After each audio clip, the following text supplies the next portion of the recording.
slide terakhir kemarin ya. Coba. Iya. Ya, sampai sini dulu ya. Jadi masih ingat ya, komunikasi itu menurut kalian apa kemarin yang sudah kita sama-sama pelajari? Komunikasi itu apa? Proses penyampaian agar tercapai suatu tujuan bersama, Ibu. Proses penyampaian apa itu yang disampaikan? Informasi. Kemudian tujuannya untuk apa? Tujuan dari kita menyampaikan informasi itu apa? Kalau saya menjelaskan tujuannya apa? Memberi pengertian dan informasi. Kalau saya menjelaskan saling pengertian dan menyamakan persepsi, memberikan informasi, ya, sehingga ada persamaan persepsi. Nah, kenapa orang itu gagal dalam berkomunikasi? Mungkin pada saat penyampaian, seperti yang kemarin dijelaskan, bahwa mereka ketika menyampaikan itu dengan bahasa yang kurang tepat, sehingga tidak ada persamaan persepsi. Oleh karena itu, menimbulkan salah paham, menimbulkan permasalahan, kemudian menimbulkan tidak adanya saling pengertian dan sebagainya ya. Nah, oleh karena itu pada saat kita menyampaikan informasi itu harusnya dengan bahasa yang bisa dipahami oleh si penerima pesan, dengan siapa kita berkomunikasi, dengan bahasa apa yang tepat dan sebagainya. Itulah yang harus kita perhatikan dan kita lakukan ketika kita ketika kita harus berkomunikasi dengan orang lain. Nah, ada 6 dasar komunikasi. Seperti yang disampaikan bahwa apapun yang kita lakukan itu adalah komunikasi. Ya. Jadi mau cara kita menata rambut, memakai kerudung, berpakaian, cara jalan dan sebagainya itu semuanya adalah komunikasi. Makanya ketika seorang psikolog itu dia bisa membaca seseorang itu hanya dengan melihat penampilan, hanya dengan melihat cara orang lihat lawan bicaranya, hanya dengan melihat penampilan itu sudah bisa kelihatan sebetulnya. Tapi memang itu butuh keterampilan tersendiri. Misalnya kalau ingin lihat sifat seseorang itu misalnya dengan cara berpakaiannya, cara jalannya, cara berbicaranya dan sebagainya. Makanya di sini yang semua yang kita lakukan adalah komunikasi. Kemudian cara pesan disampaikan selalu mempengaruhi bagaimana pesan tersebut diterima. Komunikasi yang sebenarnya adalah pesan yang diterima, bukan yang diharapkan untuk diterima. Lanjut.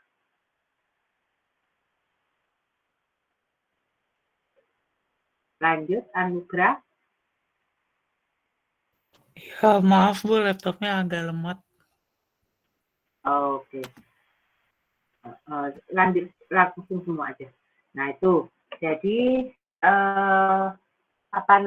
cara kita memulai pembicaraan itu juga akan berpengaruh terhadap apa yang nanti akan diterima oleh penerima pesan ya. Kemudian kita juga harus saling menghargai dengan siapa kita berkomunikasi, lawan bicara kita juga harus kita hormati, kita bergantian untuk berbicara, bukan kita menguasai pembicaraan, menunjukkan bahwa kita itu hebat gitu ya. Nah, kemudian tarian yang luas itu akan disukai komunikasi yang luas, artinya bisa bagaimana berkomunikasi dengan siapa kita berkomunikasi, kita bisa menyesuaikan diri. Nah, itulah yang namanya luas. Oke. Next.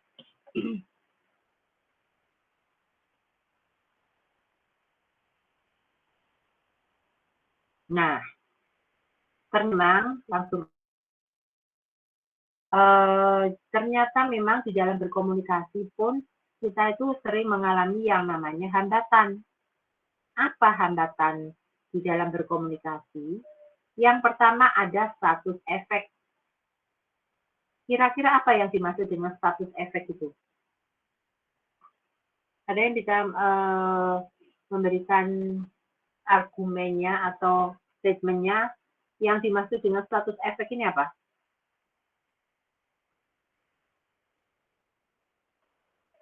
Silakan. Saya boleh mencoba, Bu. Silakan, Fani. Yang dimaksud status efek itu contohnya ketika kita berbicara dengan dosen, kita kan harus sopan, baik, dan menyertakan nama segala ya, Bu. Sedangkan kalau dosen kita itu harus lebih baik lagi karena menjadi contoh buat yang muda. Suaranya, bentar, Tiffany, suaramu kok putus-putus ya, Nak ya? Atau ini sinyalnya ibu kali ya? Oke, silakan.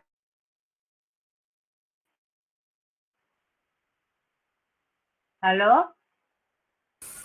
Ya, Bu. Ya, silakan diulang, Nak.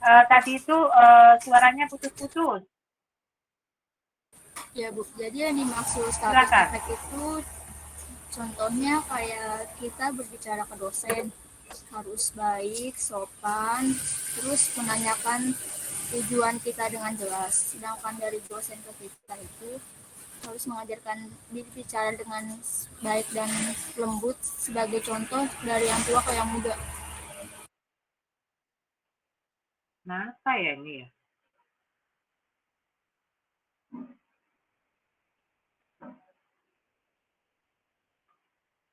Malah nggak kedengaran suara. Oke, baik. Terima kasih Stefani untuk jawabannya walaupun saya tidak kedengaran. Baik, di sini status efek ini kan kemarin Ibu sudah sempat menyampaikan bahwa kalian di kelas ini itu berasal dari bermacam-macam latar belakang keluarga. Kemudian status sosialnya juga berbeda, pendidikan berbeda, dan sebagainya. Nah, status efek di sini adalah efek dari status kita masing-masing. Ya, ada yang punya, kalau di Bali itu kan ada kasta ya, kasta Sudra, kemudian Brahma, Sudra, dan Tariya, atau apa satu lagi ada saya lupa ya. Nah, status itu kadang-kadang akan menghambat kita di dalam berkomunikasi. Barangkali karena ada yang merasa statusnya tinggi ya, status sosialnya, kastanya, itu akan merasa bahwa dirinya lebih dibandingkan oleh kasta yang di bawahnya itu tidak lebih baik atau berarti rendahan gitu ya. Nah, kadang-kadang seperti itu. Jadi misalnya yang punya jabatan gitu ya, atau dengan bawahan itu ada perbedaan status. Nah, itu kadang-kadang menyebabkan komunikasi itu akan jadi terhambat gitu ya. Mungkin karena yang bawahan merasa enggan kepada atasan, kemudian yang atasan merasa punya jarak dengan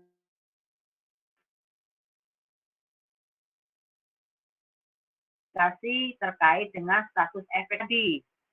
Jadi status kadang orang-orang yang Ibu maaf dirinya itu putus-putus. level dengan status yang lebih rendah. Iya, gimana ya?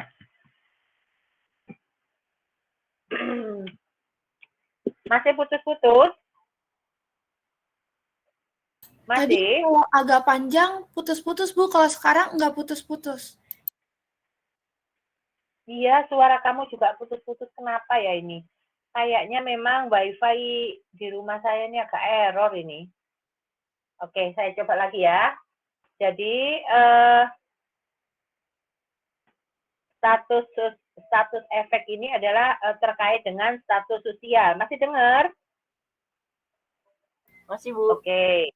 Masih, Bu. Nah, status sosial inilah yang kadang-kadang membuat hambatan kita di dalam berkomunikasi, karena yang punya jabatan tinggi merasa tidak level dengan yang punya jabatan di bawahnya, atau yang punya status sosial yang lebih tinggi kemudian merasa dia nggak level dengan yang punya status sosial di bawahnya, dan sebagainya. Ya, contoh-contoh seperti itulah yang menghambat kita di dalam berkomunikasi jika itu dilihat dari status efek. Kemudian semantik problem. Apa itu semantik? Anda tahu kan semantik itu apa? Apa semantik?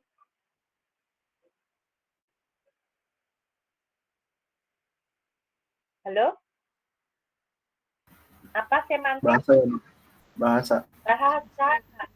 Bahasa ya. Nah, kalau gitu semantik problem itu apa? Bahasa yang dari Iya, betul. Bahasa. Jadi kalau gitu hambatan yang terkait dengan semantik problem itu seperti apa contohnya? Hambatan yang terkait dengan semantik problem itu contohnya gimana?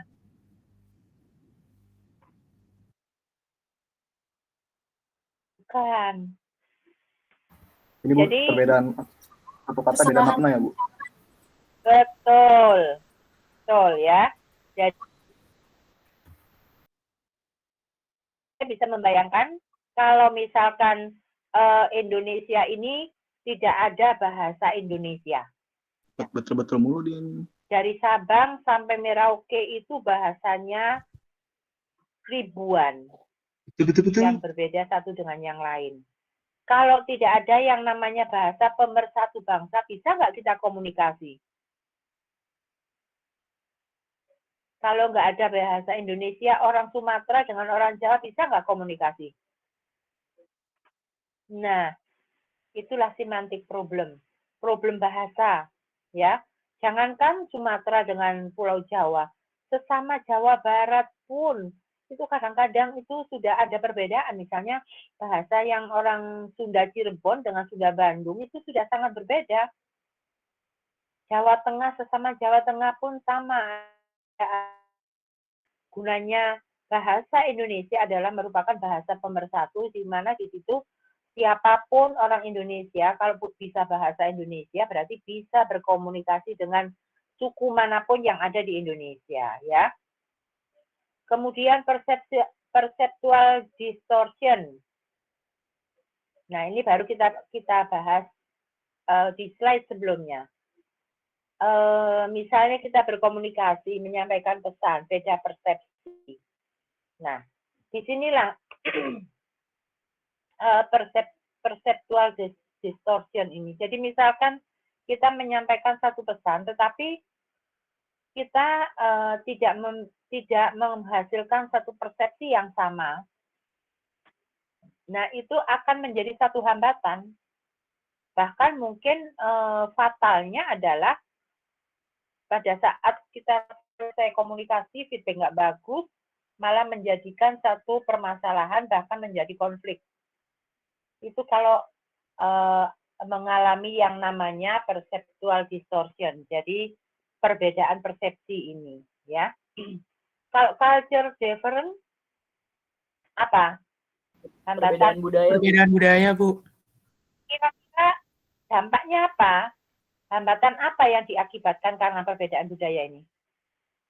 Sulit berkomunikasi karena beda-beda kultur, bahasa, kebiasaannya. Kayak kalau orang Sumatera ngomongnya keras, terus orang Jawa kayak biasanya lebih halus. Jadinya kayak susah waktu ketemu, kayak dikira marah-marah gitu, Bu. Betul sekali, ya. Jadi memang perbedaan budaya ini bisa menimbulkan banyak masalah kalau kita tidak menyadari dan kita tidak bertoleransi antara satu dengan yang lain, ya. Jadi itu akan menghambat kita di dalam berkomunikasi. Contohnya sekarang yang paling kalau Sumatera, Jawa, Kalimantan masih mending. Kalau komunikasi dengan orang Papua, contohnya ya, ada mahasiswa kita itu bahasa Indonesianya aja dia tuh beda dengan kita. Nah, contohnya mereka pun bahasa Indonesia aja kurang lancar. Bahkan istilah-istilahnya di sana itu, kalau saya ngobrol sama Bu Eti yang dari Tual, dari dari Sulawesi, dari Ambon yang sudah mendekati ke Irian, kalau kita akan matikan lampu, gitu kan ya, untuk meminta kita untuk mematikan lampu. Tapi kalau orang Irian, orang Papua apa istilahnya? Kalau meminta untuk mematikan lampu? Bunuh lampu. Nah, betul. Bunuh itu lampu gitu ya. Jadi kalau kita bunuh itu kan orang gitu ya. Nah, hal-hal yang seperti itu yang kadang-kadang maksudnya ya mungkin punya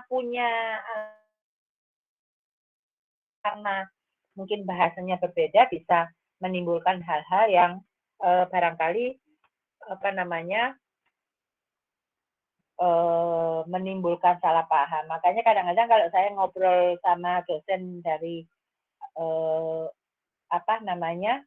dari Ambon, kalau kita mau makan gitu, bahasanya tidak kita mau makan, ayo kita pergi makan gitu ya. Maksudnya mau makan di meja makan.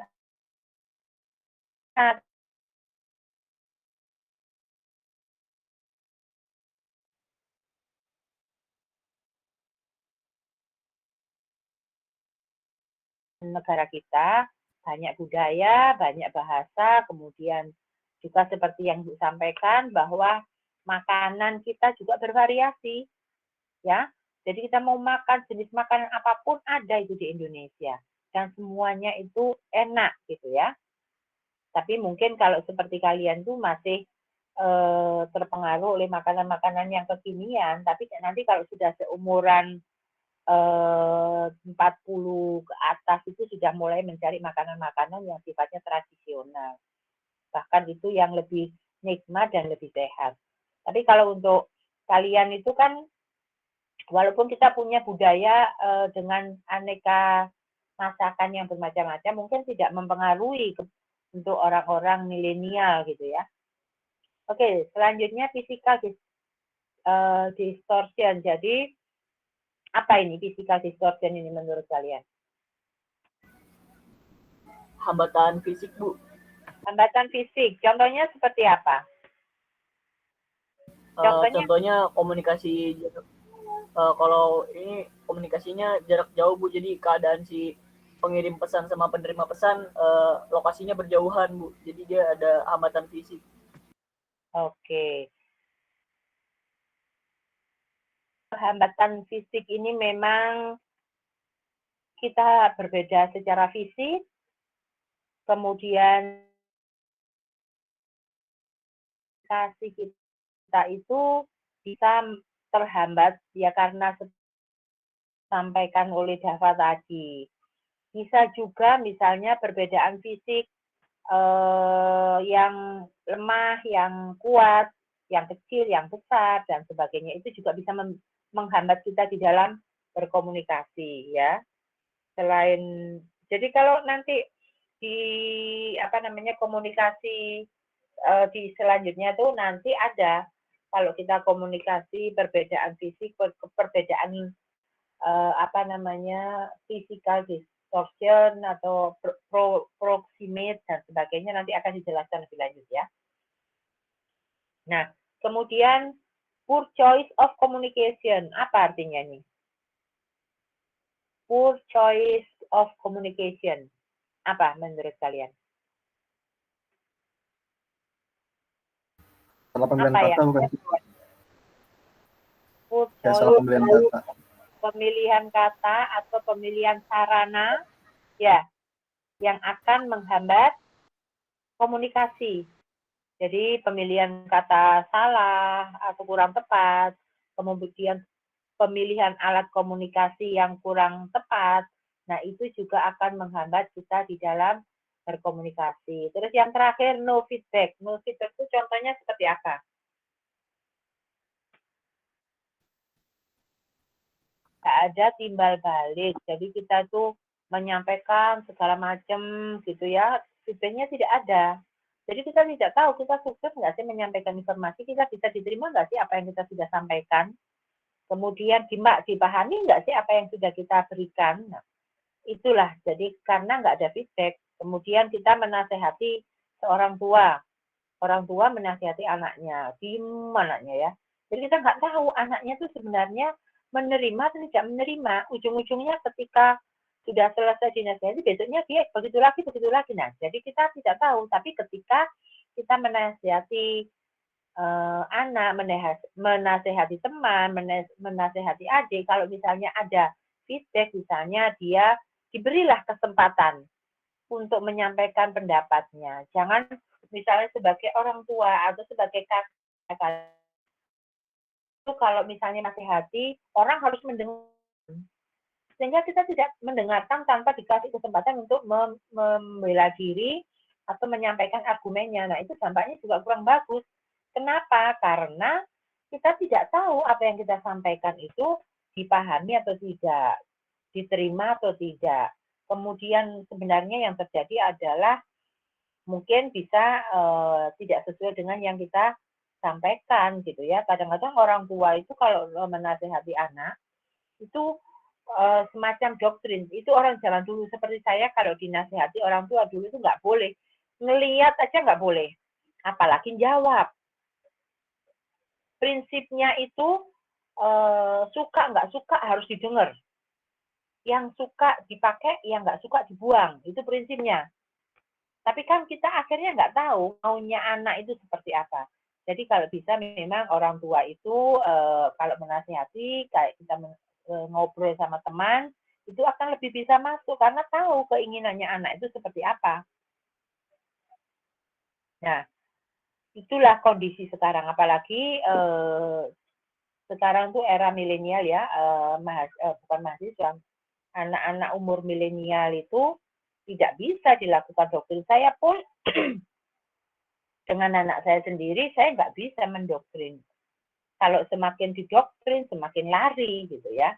Itu zaman sekarang. Kalau zaman dulu beda lagi gitu ya. Nah, jadi makanya saya mungkin termasuk salah satu dosen yang ya mungkin kalau saya merasa sih galak gitu ya. Mungkin saya kalau kuliah offline, saya itu tidak mau ada mahasiswa terlambat. Tapi saya masih ngasih toleransi 15 menit misalnya ya. Jadi misalnya kuliahnya 7:30, jam 8 kurang seperempat. Selebihnya boleh masuk tapi di jam berikutnya gitu ya. Gimana Bu gitu. Kadang-kadang saya masih dicoba-coba oleh mahasiswa, Bu boleh masuk nggak? Padahal sudah tahu terlambat gitu. Nanti ya jam berikutnya gitu. Saya nggak keluar, kamu enggak. Nanti kalau saya misalnya Davin datang terlambat, saya bilang keluar kamu, nanti dia sakit hati sama ibu. Iya nggak? Ini nggak manusiawi sekali. Tapi kalau Bu boleh masuk, oh boleh, tapi nanti ya jam ketiga gitu. Dia pasti senyum, oh iya Bu gitu. Dia sudah tahu bahwa ya udah nanti aja gitu. Nah juga saya bukan orang yang walaupun saya menerapkan disiplin, saya bukan nggak mau tahu, saya itu banyak toleransi.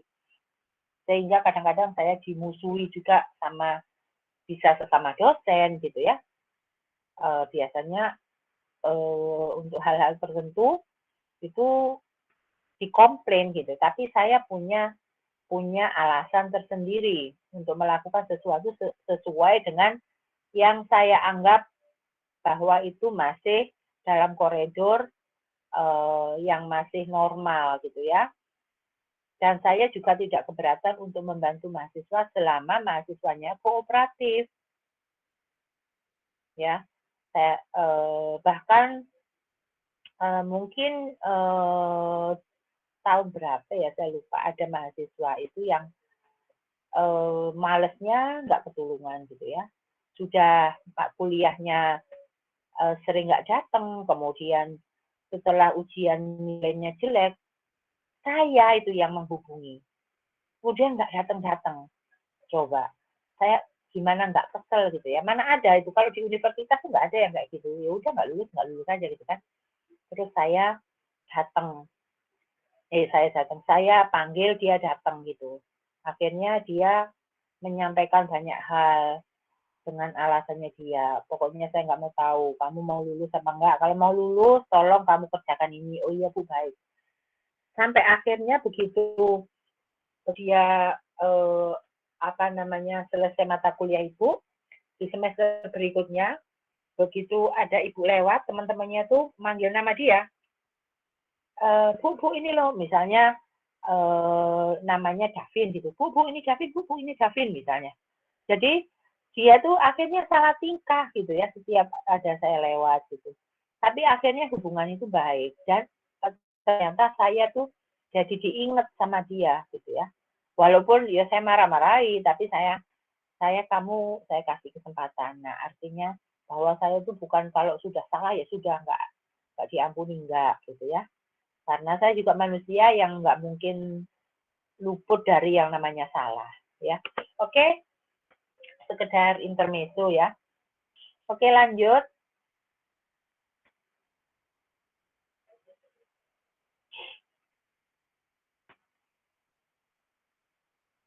Masih ada?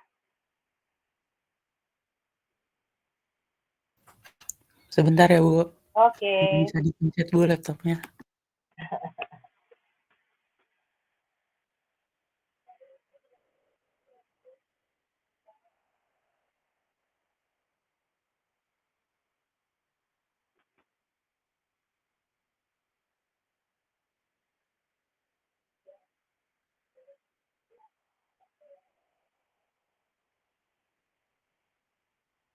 Nah, sebenarnya keterampilan di dalam berkomunikasi itu ada dua kelompok ya. Yang pertama adalah encoding, yang kedua adalah decoding ya. Nah, keterampilan encoding itu berbicara dan menulis.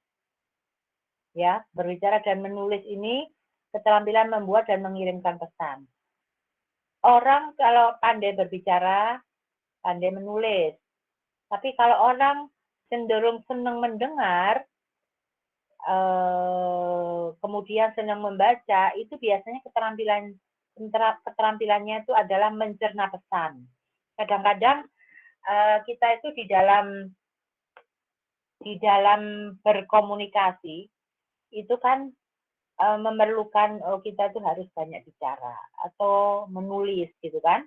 Nah, tapi kan tidak semua orang, jadi termasuk kalian yang ada di sini, itu mungkin keterampilan kalian itu lebih banyak di berbicara dan menulis. Atau mungkin yang mendengar dan membaca, karena ini sudah paket gitu ya. Nah, jadi biasanya, contohnya begini ya, contoh konkretnya itu, setiap manusia itu punya kelebihan ya, punya kelebihan dan kekurangannya masing-masing. Kemudian ketika kita dilahirkan, itu ada yang ada dalam diri kita itu ada yang dominan otak kanan atau otak kiri ya. Kalau dominan otak kanan itu biasanya cenderung seperti apa, kalau otak kiri seperti apa ya. Kalau otak kanan tuh orangnya biasanya lebih ke sosial ya, orangnya lebih fleksibel, kemudian dia itu lebih mudah bergaul dan sebagainya. Kalau otak kiri yang dominan biasanya orang yang cenderung orang-orang yang senang ilmu eksakta gitu ya, jadi keteknikan, hitung-menghitung, matematika, fisika, kimia, nah seperti itu. Nah, tidak bisa saya samakan orang yang satu dengan yang lain, misalnya kalau orang yang senangnya matematika kita paksa untuk sosial, atau orang sosial paksa untuk matematika. Dan salah satu alasan mungkin kenapa kalian memilih administrasi niaga, itu mungkin ya salah satunya untuk menghindari hitung-hitungan. Betul nggak? Mungkin sebagian seperti itu, tapi tidak semuanya gitu. Ya, jadi artinya bahwa kita tidak bisa mengeneralisasikan bahwa kalau saya suka ini orang harus juga suka. Itu yang harus kita pahami. Sehingga ketika kita berkomunikasi dengan orang, kita harus tahu misalnya arah pembicaraannya itu harus kemana, kemudian kita harus fokus kemana dan sebagainya. Itu kita harus paham itu, sehingga kita tidak salah di dalam mengkomunikasikan hal-hal yang akan kita sampaikan, sehingga tidak menimbulkan kesalahpahaman. Nah, mungkin seperti itu ya di dalam kita berkomunikasi. Ada pertanyaan sampai di sini? Silakan kalau ada pertanyaan. Bu, saya mau nanya yang tadi di hambatan, Bu. Iya, silakan, Nak. Ya, jadi kan tadi di hambatan itu ada yang hambatan fisik ya, Bu. Sedangkan sekarang ini kan media sosial udah terjamah mungkin ke semua orang. Jadi mungkin hambatan fisik, terus juga hambatan-hambatan lainnya mungkin ada yang hilang ya, Bu, di masa sekarang ini. Maksudnya ada yang hilang? Iya, seperti hambatan fisik kan berarti dia udah walaupun dia ada jarak nih, Bu, fisik, tapi dia bisa berkomunikasi dengan media sosial gitu, Bu. Jadi hambatan fisiknya hilang. Kira-kira seperti itu enggak, Bu? Jadi gini, memang ketika kondisi sekarang ini semuanya dilakukan secara online karena yang mengharuskan seperti itu. Nah, kemudian mau nggak mau seperti kita belajar secara daring. Nah, memang ada plus minus. Ada sesuatu yang hilang, tapi ada sesuatu juga yang baru buat kita. Jadi, ada yang hilang, ada yang kita temukan juga. Jadi, kalau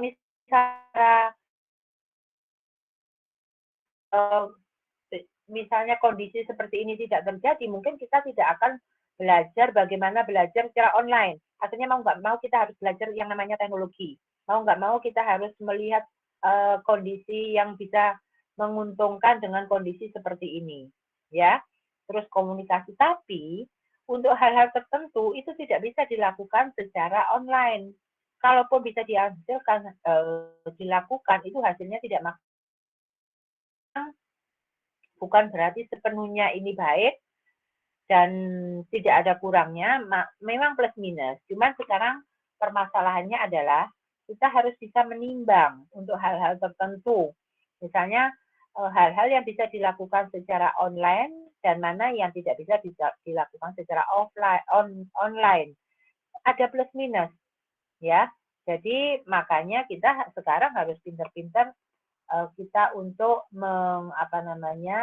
melihat dan memanfaatkan kondisi yang ada sehingga tidak ada dengan kondisi seperti ini lebih banyak plusnya dibandingkan minusnya. Kalau bisa minusnya itu tidak ada, tapi nggak mungkin. Cuma kan minusnya itu lebih sedikit dibanding plusnya.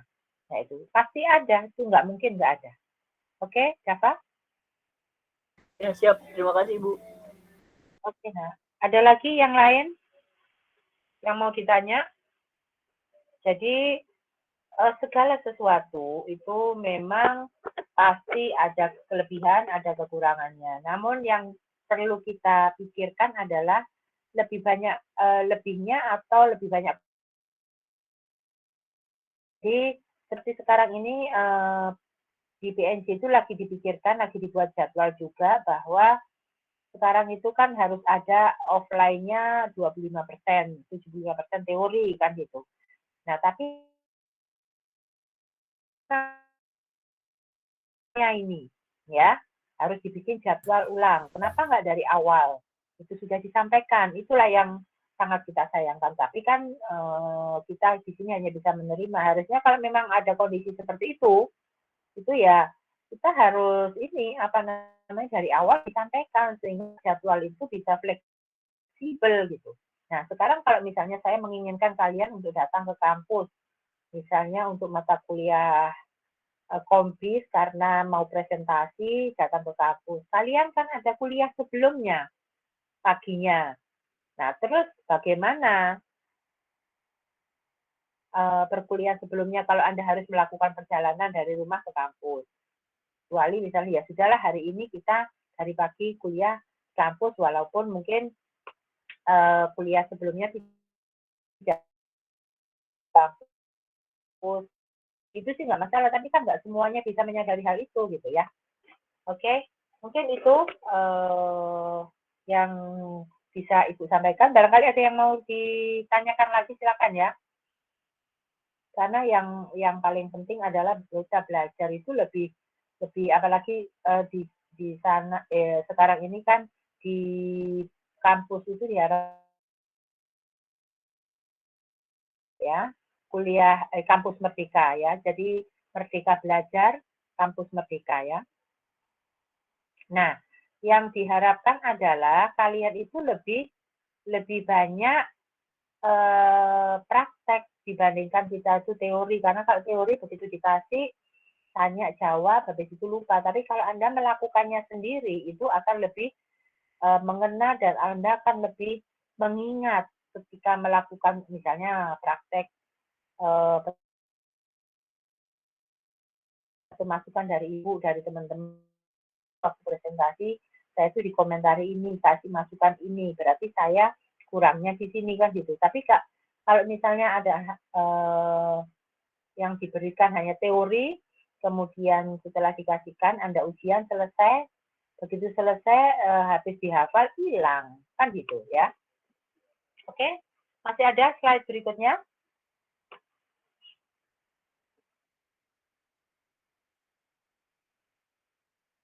Masih ada kah? Kalau masih ada?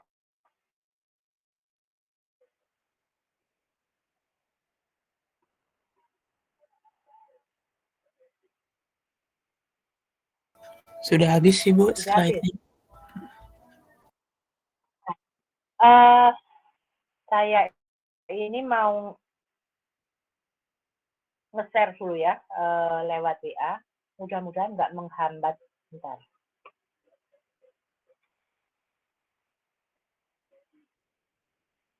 Nanti kalau menghambat, saya matiin laptop lagi ya. Bentar. Saya share yang tadinya mau saya kasihkan hari ini.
Sudah ya?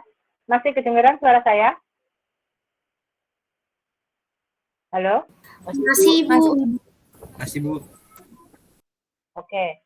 Nah, kalau misalnya, yang penting suara saya kedengaran. Jadi kalau misalnya nanti saya nggak bisa masuk, daripada ada dua saya lagi. Nah, ini kayaknya kambuh lagi nih penyakitnya. Silahkan dibuka di WhatsApp itu ya. Itu masih lanjutan sebenarnya dari yang tadi mau saya jelaskan ke kalian ya. Bentar. Biar deh nggak kelihatan. Muka saya masih kelihatan? Masih, Bu. Bu.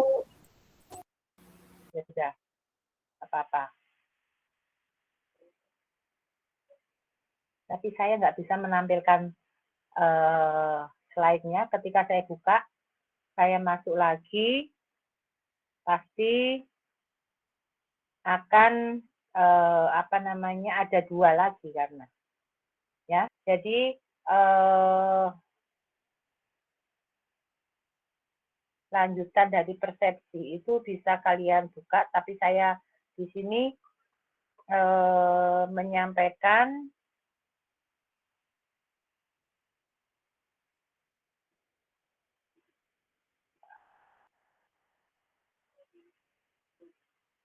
kelanjutan dari persepsi. Kemarin itu sudah jelaskan belum ya? Sudah ya? Halo? Belum, Ibu. Halo? Persepsi belum ya? Belum, Bu. Oke, baik.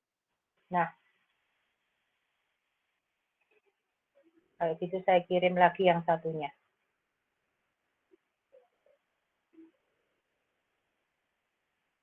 Ibu ini mau di-share screen-in lagi aja atau nggak usah, Bu? Saya nggak bisa masuk. Kalau saya masuk, saya keluar 2 lagi. Maksudnya Sama ditampil saya aja. atau teman-teman aja, Bu. Oke, boleh. Nanti sesuai dengan yang Ibu omongin ya. Sebentar, saya ini lagi, sebentar. Ada Oke. 2 soalnya. Bentar. Ini paling aneh nih. Besok saya ke kampus, saya coba ini deh.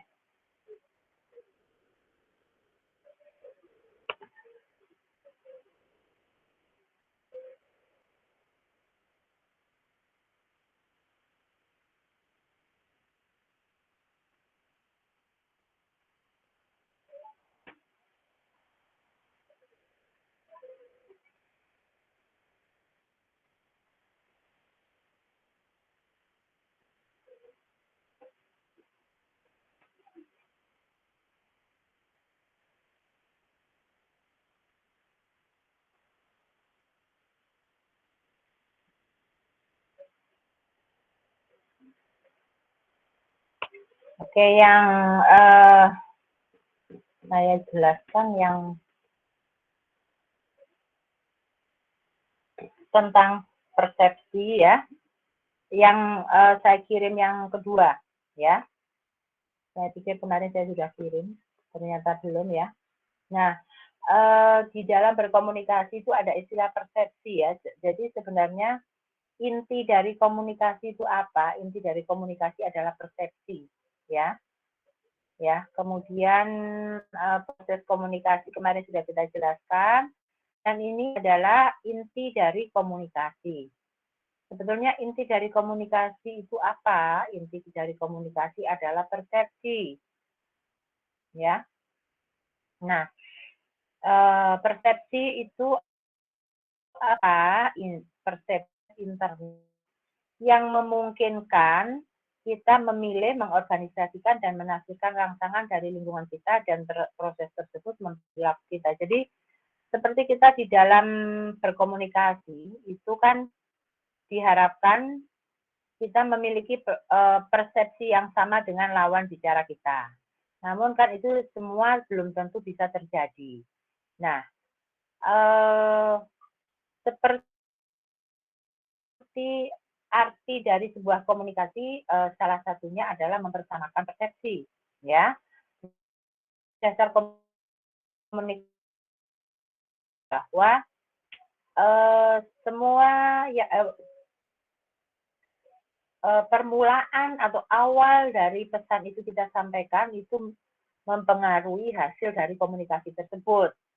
Artinya mengawali komunikasi itu nanti akan berpengaruh terhadap keberhasilan dari sebuah komunikasi. Nah, makanya di sini persepsi itu bisa didapat ketika kedua belah pihak itu bisa saling memahami Dan pengirim pesan juga harus memahami siapa yang kita ajak komunikasi. Itu intinya. Nah, di dalam persepsi sosial adalah proses menangkap arti objek sosial dan kejadian yang kita alami dalam lingkungan kita. Karena pada dasarnya manusia bersifat emosional, kemudian setiap orang memiliki gambaran yang berbeda mengenai realitas di sekelilingnya. Artinya apa? Artinya adalah bahwa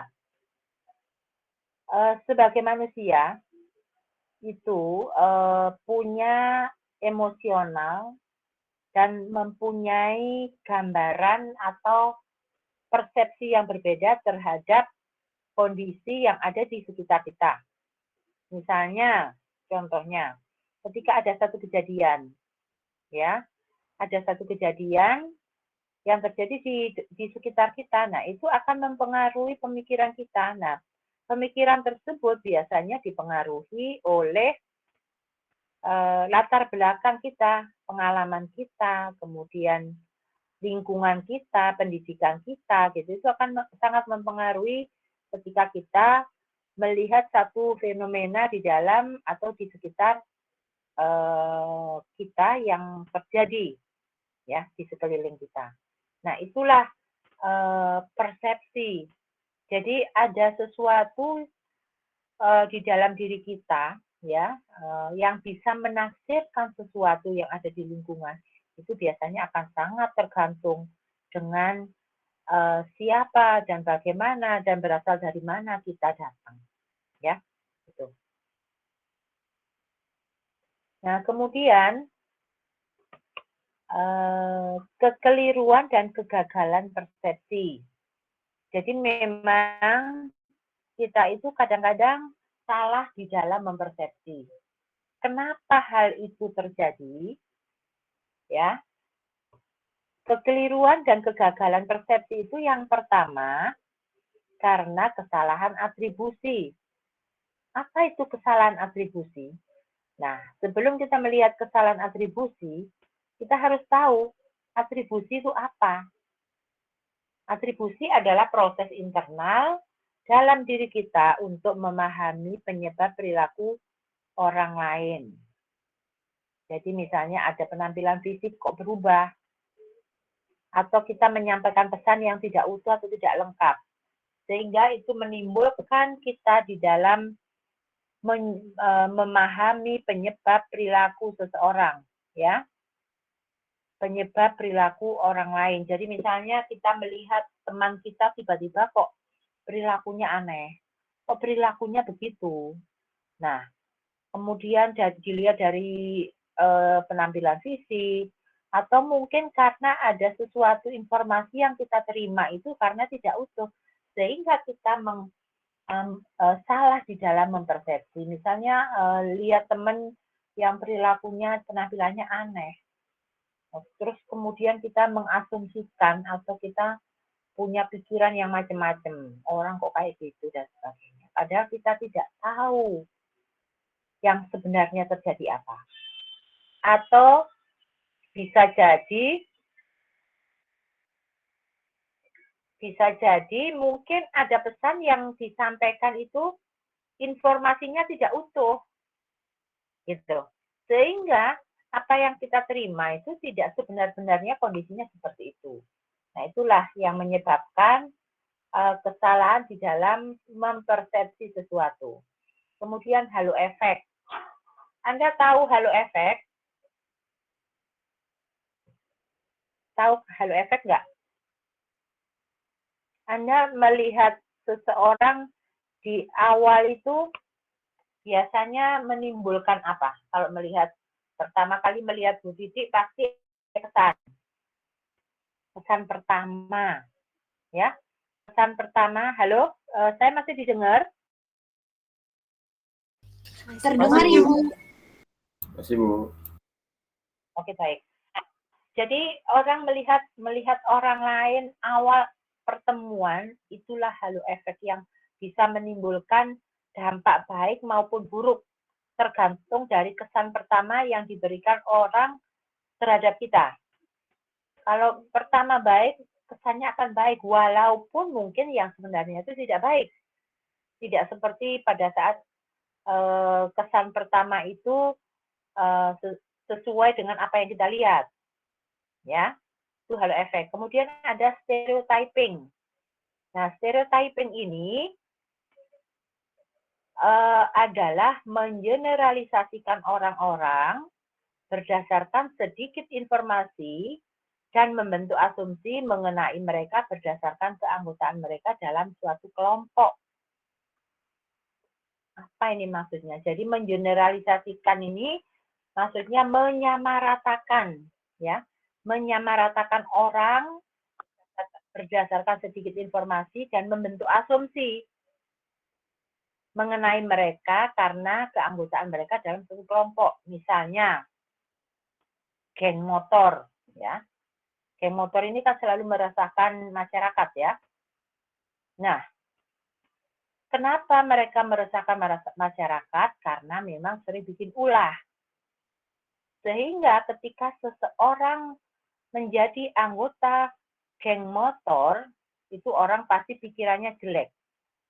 Padahal kita tidak tahu persis keanggotaan mereka, kemudian apa yang ada di dalam ADART, barangkali kalau ada ya, apa yang mereka harapkan dengan mengikuti geng tersebut, tapi kita selalu melihat bahwa geng motor jelek, padahal tidak semua anggota geng motor itu jelek.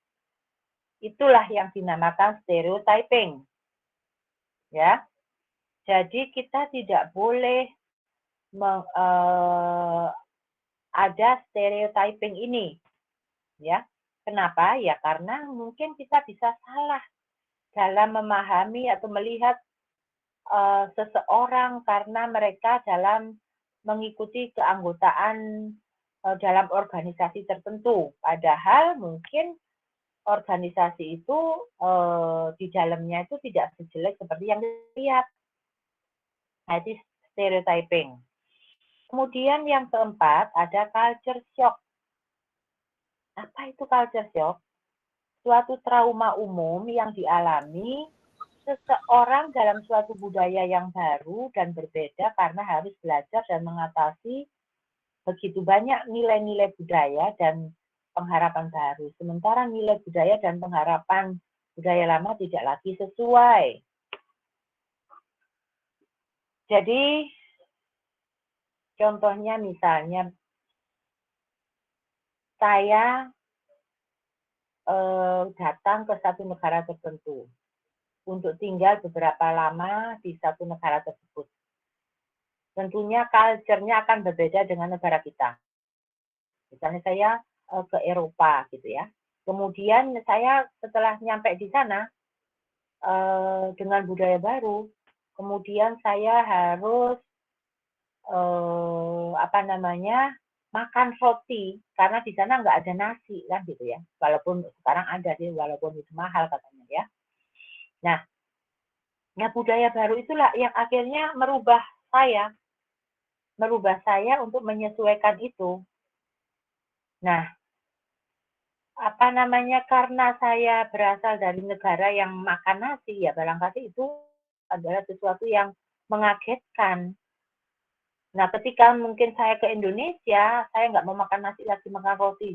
Dibilangnya orang, sok amat ini orang mentang-mentang dari luar negeri kan gitu. Nah, hal-hal yang seperti itu yang membuat kadang-kadang kita akhirnya salah dalam mempersepsikan sesuatu terhadap orang lain gitu ya. Ya karena ada kesalahan atribusi, kemudian karena halo efek, karena stereotyping itu, kemudian karena culture shock. Nah, oleh karena itu, saya berharap Anda bisa lebih bijaksana setelah kita belajar topik ini. Bijaksananya artinya kita tidak mudah untuk menilai orang lain.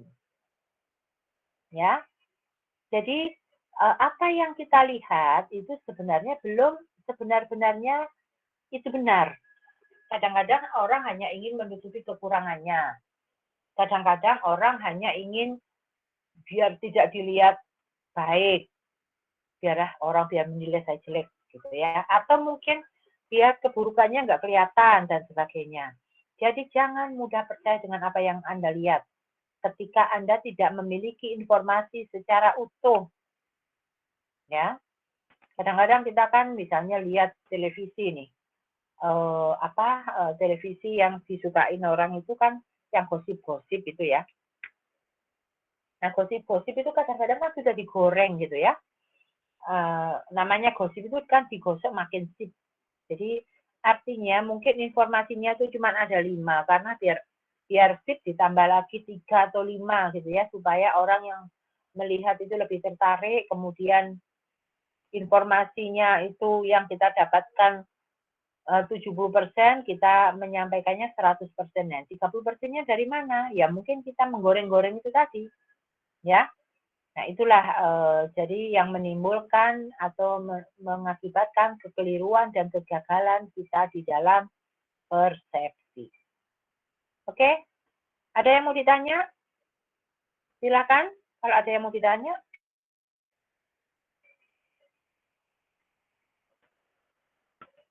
Silakan kalau ada.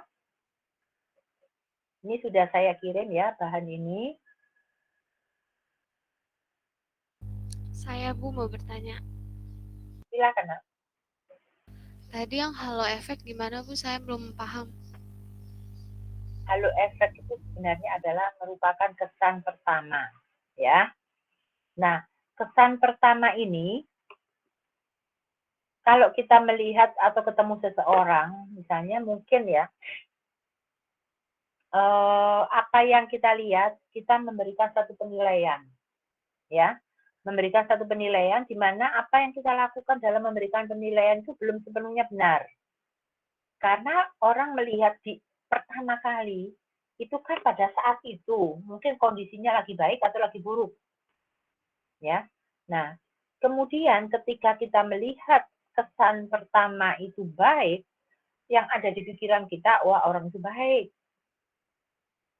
Namun sebaliknya, apabila kesan pertamanya itu tidak baik, kita akan punya penilaian yang tidak baik kepada orang tersebut. Padahal belum tentu kesan pertama itu menunjukkan kondisi yang sebenarnya. Bahayanya adalah ketika kita tidak ketemu lagi. Tidak ketemu lagi, sudah terlanjur menilai yang jelek. Meneruskan positive thinking. Tapi kalau kita sudah menilai jelek, itu yang tidak boleh, ya. Nah, sehingga kita itu tidak boleh memberikan penilaian ketika kita tidak memiliki informasi yang lengkap terhadap apa yang kita nilai. Oke?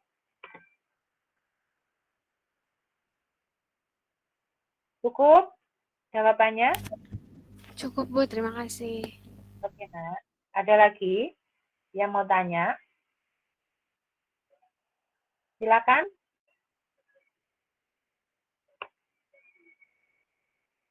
Masih ada?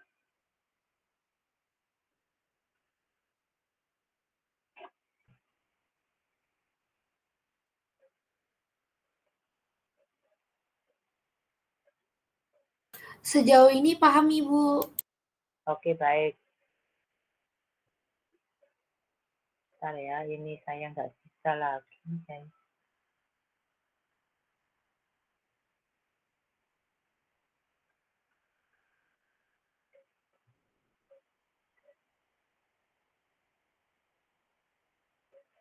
Oke, kalau nggak ada, saya dulu pertemuan kita. Ini saya coba masuk lagi, tapi pasti double ini nanti. Nggak apa-apa.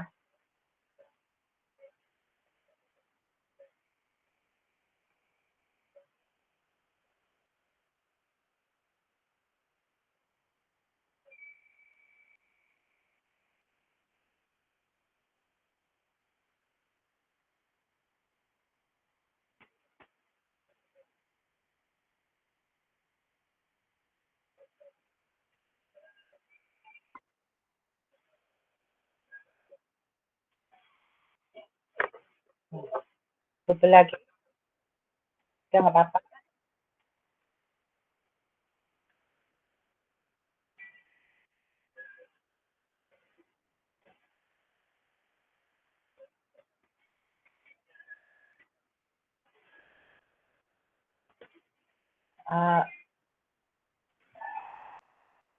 Oke, untuk hari ini saya akhiri. Terima kasih kalian. Sampai ketemu depan. Ya. Ibu. Oke, assalamualaikum warahmatullahi wabarakatuh.